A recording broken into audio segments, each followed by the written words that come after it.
Hello everyone, I'm here today with a new process video. I am working on my traveler's notebook that I use to document my books for 2025.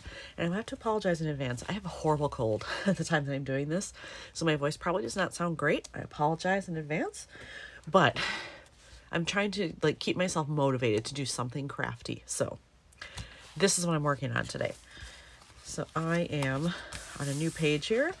This was my next book that I read, The Wedding Dressmaker by Leah Fleming. And I have to say,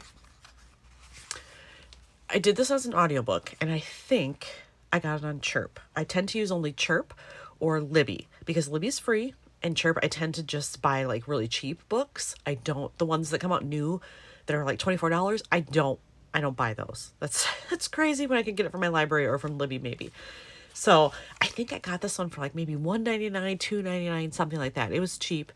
And I really wanted it because I liked the premise of it and the time period in which it was written.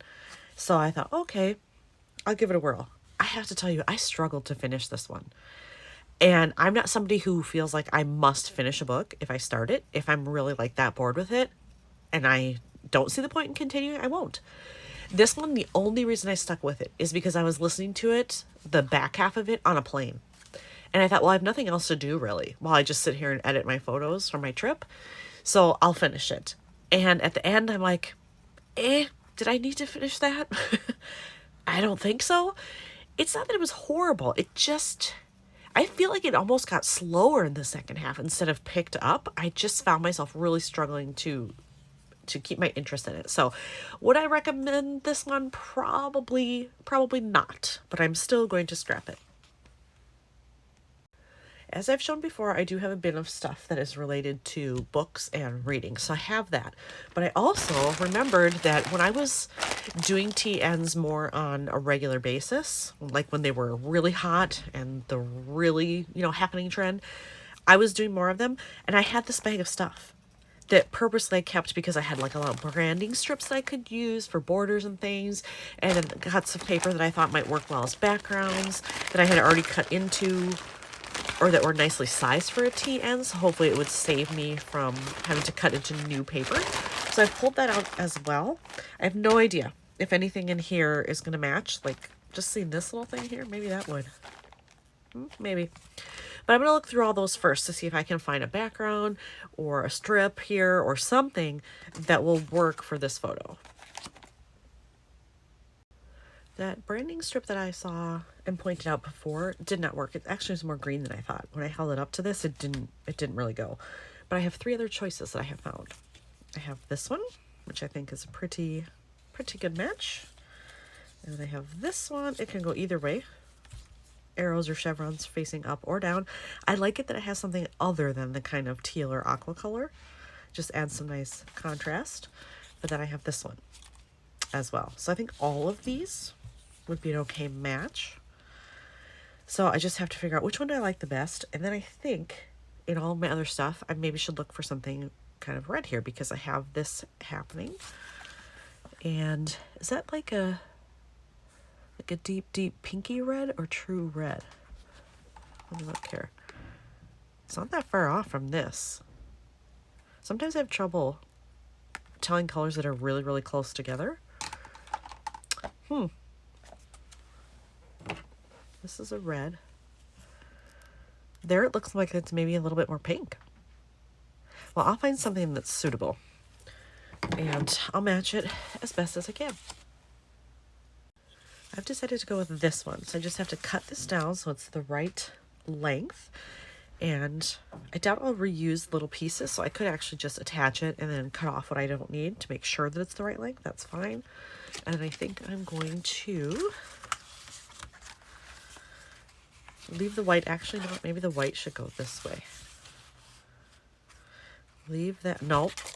It looks better this way. With a little bit of a white border, I think. And then kind of overlap like that. And I can journal down here or just have some ephemera that talks about this one was just so-so or something. So I will get that attached and then I'll start looking through my book related stuff. So I have that all attached, and I decided to just go into my generic 3x4 cards and find something. So I kind of looked through the whole start of the color scheme here. I put these in rainbow order, and I came across this one, and I kind of like it. It does have kind of a wild pattern. She's got a pattern on the dress. There's a pattern over here, but I like this. And I think I may cut down some of the white because it's already white background, and then that would fit better, and I can offset them like that. And then I may just do like a star rating or something and just say like, oh, it was only 2.5 or 3 stars, you know, not that great. I don't know, something like that. But I think that's one way to just kind of get this done, keep it simple, and not spend a lot more time on it. When I was looking through my book stuff, I thought originally I would stamp something, but now I'm not so sure that I want to do that, because when I was looking at these stickers, I thought, oh, rather than stamping, I could use those as my review. Look how many there are in there. A lot. I won't use those otherwise. Like, they're small. I don't know that I would use them to go with what's here otherwise. So I think that's what I'm going to do. I think I'm just going to say like review, and then I'll put 3 stars right down there. I have put my stars on here, and I realized I thought they were all the same size. They're not. When you look at them closely, these are slightly smaller than these. I put 3 on there, and I realized the one on the far right was bigger, but I didn't notice it. So I had to take it off, put it back on here, replace with a smaller one, and now I'm happy with it. So in looking at this, I feel like I need a little bit more definition. And since I have black journaling, I think I'm just going to do a black line here against the edge and purposely make it kind of bumpy and uneven. It's just visual interest. That's all it is.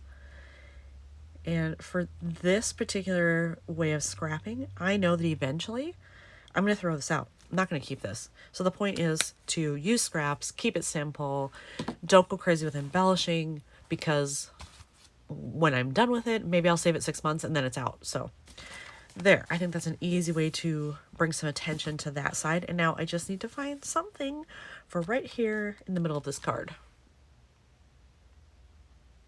All right, so I grabbed out my bag of like little ephemera pieces and phrase strips and things, and I actually found one in there that I really like. Now, had I found it beforehand, I probably wouldn't have chosen this background, but I'm gonna try to make it work anyway.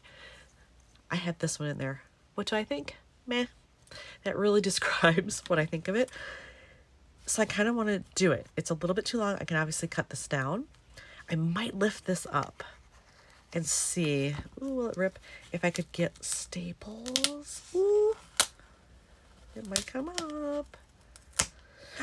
Yay. Okay. So that's good. So I'm going to cut this down. When I attach it, I'll put staples on it, and then this one's probably done.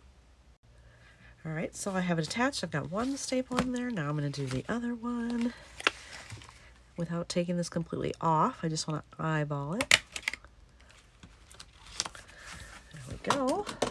Let's take a look. Yeah, you know what? I think this one's done. Easy, fast, simple. It's got what I need. A picture of the book, what I thought of it, my review. That's all I need. So here's another one done for my books. Thanks for watching.